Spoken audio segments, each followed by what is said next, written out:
Ouça agora a palavra do pastor. Uma mensagem que pode mudar a sua vida. Nós queremos falar sobre um assunto extraordinário, chamado o que é arrepender à luz das Escrituras. Não à luz da sociologia, ou da psicologia, ou à luz da antropologia, ou qualquer outro raciocínio, mas o que a Bíblia chama, o que é realmente arrependimento. Afinal de contas, a Bíblia diz que ninguém entra no céu sem arrependimento. Arrependei-vos e crede, e cada um de vós. Foi isso que Pedro disse: olha, vocês mataram por uma multidão imensa, aproximadamente 5 a 6 mil pessoas. Vocês assassinaram o autor da vida, mas esses que vocês mataram, Deus o ressuscitou dentre os mortos. Leia o fantástico discurso do apóstolo Pedro em Atos capítulo 2. Ele ressuscitou dentre os mortos. E a multidão que sentiu, vocês gritaram, crucificam. E estava ali a plateia que assistiu a morte, os fatos estavam recentes. Então, aquela multidão diante do apóstolo Pedro disse: o que devemos fazer? Já que fizemos essa besteira, o Messias esteve conosco e nós não reconhecemos, estamos perdidos. E aí o apóstolo Pedro diz: não, tem uma chance para vocês. Arrependam-se do que vocês fizeram. Arrependam-se dos seus pecados.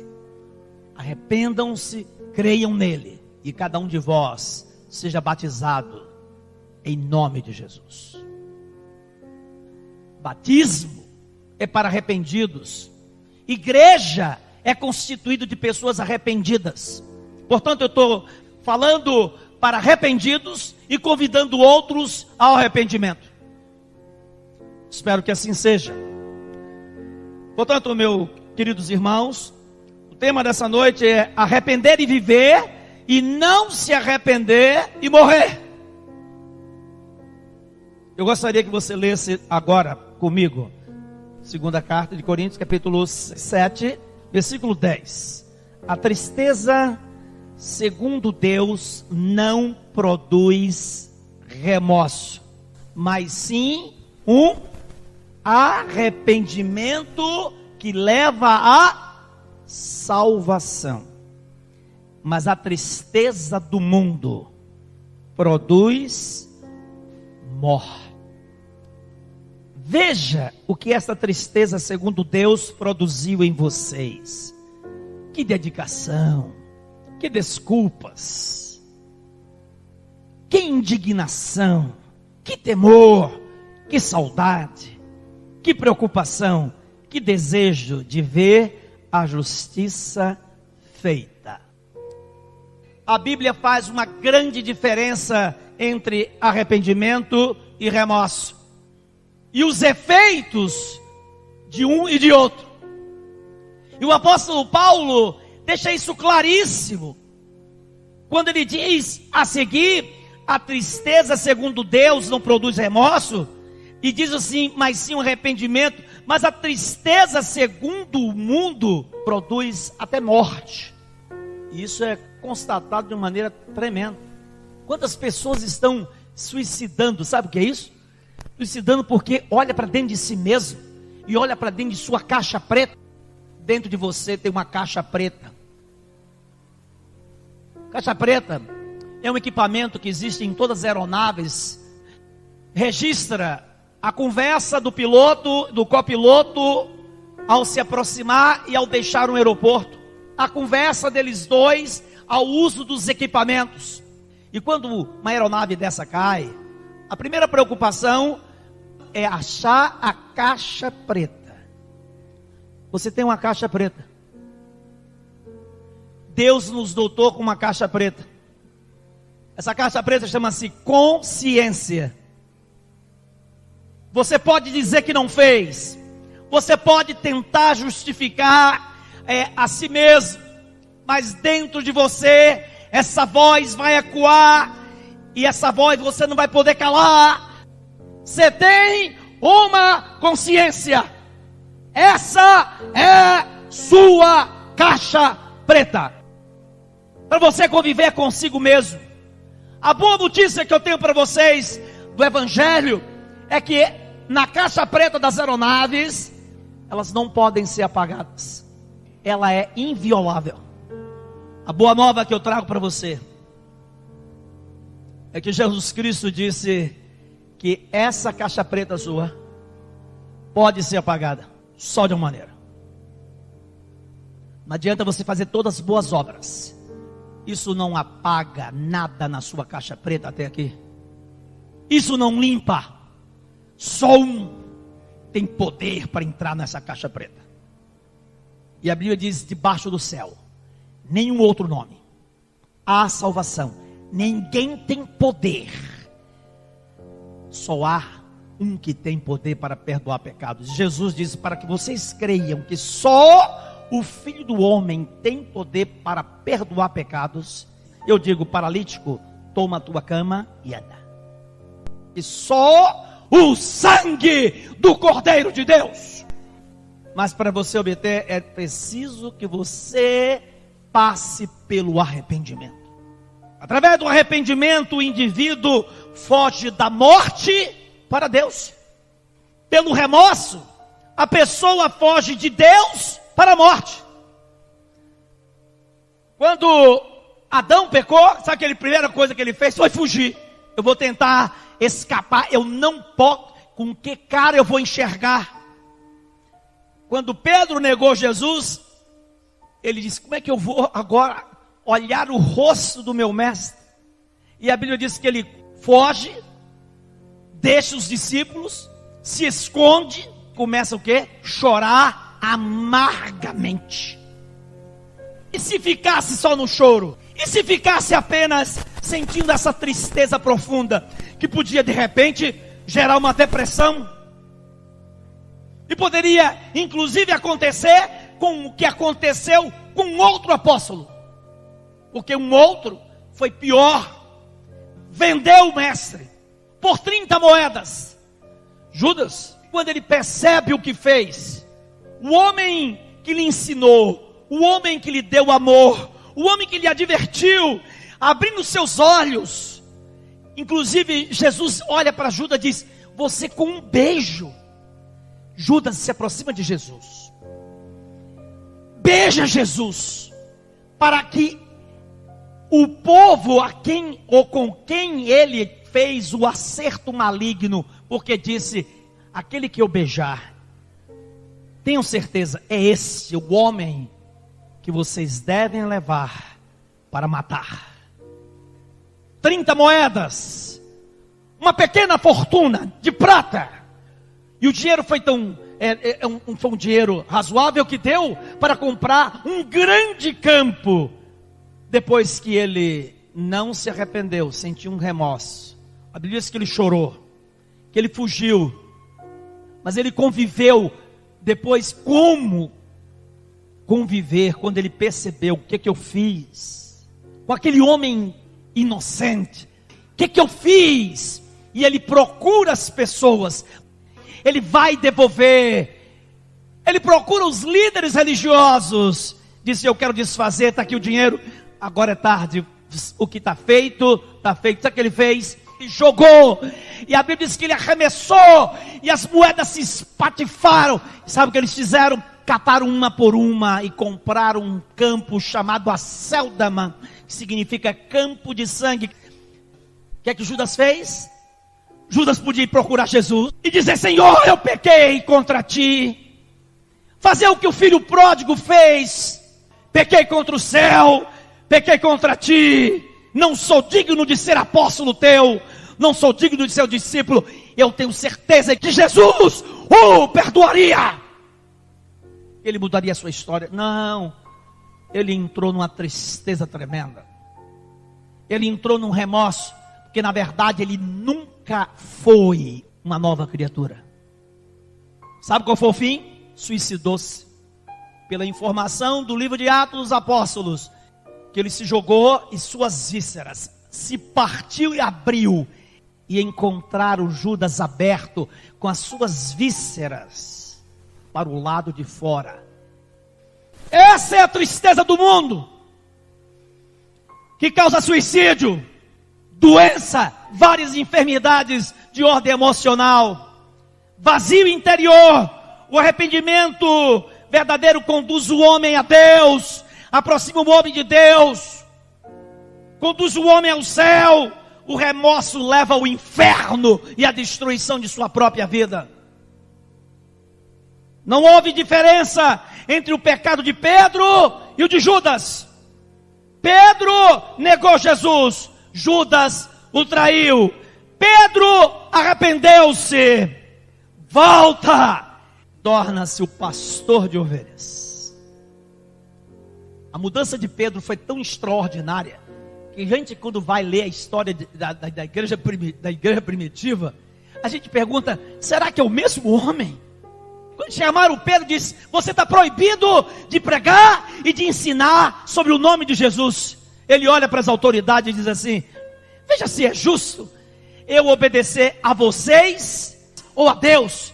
Eu não posso deixar de falar do que eu tenho visto e ouvido. O que é que aconteceu? Aconteceu metanoia. Arrependimento é metanoia, é mudança de mente, é mudança de entendimento. Judas se encheu de remorso, Pedro não. Pedro vomitou o veneno das suas transgressões, colocou para fora. Judas engoliu o veneno. Pedro foi perdoado e salvo. Judas pereceu eternamente e para sempre, e nada poderá ser feito por ele, porque o arrependimento tem que acontecer em vida. O verdadeiro arrependimento, eu quero dizer a você que envolve 3 elementos fundamentais. Em primeiro lugar, segundo a Bíblia, mudança de mente, e acompanhado por via de consequência, por um efeito imediato, que é a ação. Arrependimento não são palavras. Arrependimento vem acompanhado de frutos do arrependimento. Não adianta você dizer que está arrependido. Cadê os frutos do teu arrependimento?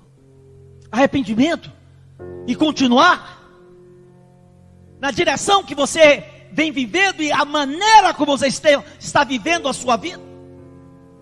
A palavra grega para o arrependimento é metanoia, mudança de mente. Nunca esqueça isso.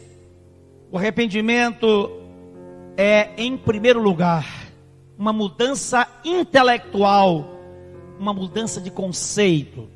Pelo arrependimento, compreendemos que o diabo é um enganador, é um embusteiro. É isso que a palavra de Deus diz. E você compreende que está sendo enganado, e que você está vivendo a sua vida futilmente, e que o pecado é uma fraude, e que não vale a pena gastar a sua vida da maneira como você está fazendo. E alguns acham que não precisa de arrependimento porque ele vê crimes hediondos, não é? Poxa, pastor, eu acho que eu não cometi tantos pecados assim. Eu não assaltei, não estrupei, eu não fiz esse ou aquele pecado. A Bíblia diz que não há nenhum sequer, e por isso Jesus morreu na cruz, porque todos precisam de arrependimento. Compreendemos que por trás da sedutora isca do pecado existe o anzol da morte. Compreendemos que o pecado é maligníssimo e pior do que a pobreza, do que a solidão, do que a doença, do que a própria morte. Pois todos esses males, meus amados irmãos, não podem nos afastar de Deus, mas o pecado nos afasta de Deus. E a palavra pecado significa exatamente errar o alvo, porque o pecado nos afasta de Deus. O pecado nos afasta de Deus agora e faz perecer eternamente aqueles que vivem, e tem gente, muita gente, com um pecado de estimação, e que não abandona o mesmo. Em segundo lugar, O arrependimento é mudança de emoção. O arrependimento, segundo a Bíblia, é tristeza segundo Deus. Então, tristeza ou prazer é emoção. Está na área do emocionalismo. Segundo o texto de 2 Coríntios capítulo 7, versículo 10. A tristeza do mundo produz morte, mas a tristeza, segundo Deus, conduz à vida. E quando a gente se arrepende, a primeira coisa que a gente sente é o quê? É uma profunda tristeza, mas uma tristeza que depois se converte em alegria. Presta atenção. A Bíblia diz que muitos vão para o pecado, se alegram por alguns dias, por alguns momentos, mas a alegria se transforma em morte, em tristeza, em decepção, em remorso. Um dos frutos do verdadeiro arrependimento é não se conformar, é não olhar para trás e sentir saudades de Sodoma e Gomorra. E se eu estou pregando nessa hora, porque o Espírito Santo de Deus encheu a minha alma. Queridos, a tristeza do mundo produz morte, mas a tristeza segundo Deus, a vida. O arrependimento produz uma insatisfação no coração do indivíduo, que peca de tal forma, que a pessoa rompe com o pecado e corre para os braços de Cristo. Sem arrependimento, aquele que é escravo do pecado vai se enrolando num cipoal e vai se prendendo com cordas e correntes tão grossas, que no fim, ele se capitula vencido, quebrado, arruinado e perdido, porque a Bíblia diz que abismo chama abismo. Por isso que a Bíblia diz, não se embaraceis com o pecado. Tem gente que não tem prazer nas coisas de Deus, não tem prazer no livro santo, não tem prazer na oração, não sente a santa alegria quando alguém diz, hoje é dia de ir à casa do Senhor. Quem sente alegria são os arrependidos. Alegrei-me quando me disseram, vamos, chegou o dia de adorar a Deus. Querido, o fim da linha de alguém conhece a tristeza segundo o mundo é a morte. O fim dessa linha é a morte e a própria perdição eterna. Remorso não é arrependimento.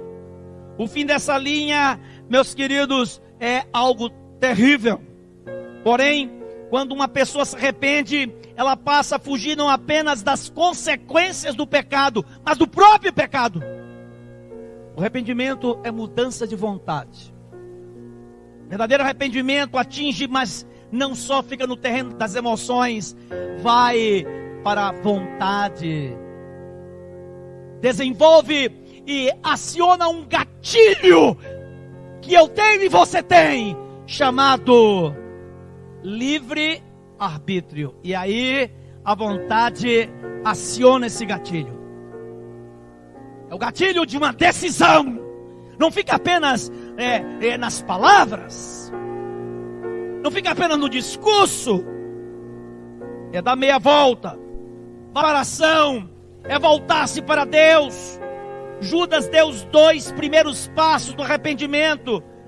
Ele reconheceu que tinha traído o sangue inocente, ele fez isso, ele confessou o seu pecado, ele até sentiu tristeza por ele, a ponto de devolver o dinheiro recebido pela traição. Ele deu alguns passos, porém não deu o último, o mais decisivo.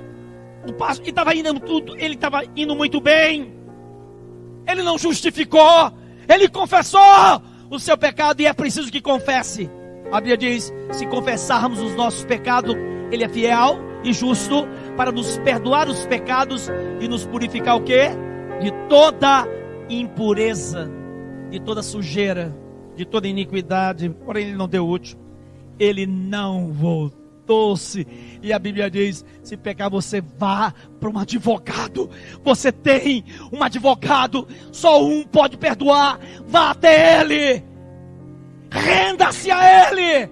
Ah, se ele tivesse feito isso, ele não foi para Jesus, ele ficou corroendo só no terreno da emoção e da vontade. Ele não mudou sua conduta, apenas a consciência do erro e a correspondente tristeza por ele não é suficiente. É preciso tomar uma decisão, é preciso exercitar a vontade e correr para os braços do Pai. O melhor exemplo de arrependimento Jesus nos deu quando Jesus conta a história do filho pródigo, o homem que desejou que o pai morresse em vida, sai com a fortuna, gasta tudo, desenvolve uma inimizade terrível com seu irmão, que sente por ele um ódio terrível, porque gastou a fortuna da família com meretrizes, com prostitutas, segundo a palavra do seu irmão. Jesus conta a história. Ele foi para uma terra distante, porque o pecado nos leva para um lugar distante. Muda, desfigura a nossa face. Quando Deus olha para Caim, depois dele cometer o que cometeu, Deus olha para Caim e disse: o que aconteceu? Porque caiu o quê? O teu semblante. Vamos? O que aconteceu? Sabe o que ele tinha feito? Assassinado o seu irmão. Vamos? Se o pecado está aí, o pecado jaz em sua porta. Abandona essa ideia, esse projeto, mas ele foi até o fim. O semblante caiu. Você vai encontrar vidas por aí de semblante caídos, vidas derrotadas, pessoas sem direção. Meus amados irmãos, a Bíblia diz que o filho pródigo levantou e disse: levantar-me-ei e vou dizer a meu pai, lá tomando conta de porcos, comendo alfarroba. E ele se levanta e diz: é verdade, na casa do meu pai há muita abundância, e eu aqui padeço de fome. Levantar-me-ei, voltei com meu pai, e dir-lhe-ei: pai, pequei contra o céu e perante ti, já não sou digno de ser chamado teu filho. Ele decora isso, mas ele não fica só. O que é que ele faz? Ele começa o quê? Voltar. E voltando para a casa do pai, ele está numa terra distante, muito distante, e ele tinha que voltar a pé, porque ele não tinha dinheiro para comprar passagem nenhuma. E ele voltou, e repetindo: quando eu chegar lá, o que eu fiz foi tão grave, que eu vou dizer a meu pai: não me receba como filho, não. Também não me receba como os teus empregados. Eu quero ser um diarista. Aquele é o pior, é o mais baixo. Eu quero um dos seus jornaleiros. Ou seja, eu quero apenas ser aquele que trabalha e do final do dia tu dispensa e eu volto no outro dia, mas eu quero ficar perto de ti. A Bíblia diz que o pai olha, está desfigurado, mas o pai reconhece. O pai diz assim: você não vai ser recebido nem como empregado, nem como jornaleiro. Você vai ser recebido como filho. Traga vestes novas, traga sandálias novas, traga o anel da família, coloque no dedo dele, porque esse meu filho estava perdido e voltou. E mais, vai ter festa. Matem o bezerro cevado, porque nós vamos ter festa nesta ocasião. Arrependimento é voltar, sair de onde estava. Você já se arrependeu mesmo? Filho pródigo caiu em si, voltou-se para casa. Se ele tivesse apenas lamentado sua condição e permanecido na pocilga, ele teria perecido. Mas ele voltou e encontrou o abraço da reconciliação. Ele encontrou o beijo do perdão, a festa da salvação. Você já se arrependeu verdadeiramente de quem você é? Você se arrepende da pessoa que você está sendo diante de Deus, do que você tem feito contra Deus? Você tem produzido frutos dignos do arrependimento? Ou você ainda se deleita naquilo que Deus abomina e que este mundo tenta dizer que não é pecado? Não há fé salvadora sem arrependimento do pecado. E eu quero dizer a você, pecado é dizer sim àquilo que Deus diz não. Sabe como é que diz os mandamentos? Não cobiçarás, não matarás. Pecado é dizer sim ao que Deus diz não. Não te deitarás com um homem como se fosse uma mulher. Claríssimo. Não te deitarás com uma mulher como se fosse com homem. Levítico 18. Não terás relações promíscuas com animais, com defunto e com pessoas próximas de você. Não tenha relações com a sua sogra, não porque é sua sogra, não com a sua cunhada. Claríssimo. Com a tua filha. Pecado é dizer sim ao que Deus diz não. O mundo pode dizer que é legal, mas Deus está dizendo que é ilegal. Não há fé salvadora sem arrependimento do pecado. A porta do céu jamais se abrirá para aqueles que não passaram pelo arrependimento e creram em Jesus. Hoje ainda é tempo de se arrepender. Hoje ainda é dia de graça. Que você está esperando? Arrependei-vos e cada um de vós seja batizado em nome de Jesus e recebereis o perdão dos vossos pecados, e que Deus os abençoe. Amém, Senhor.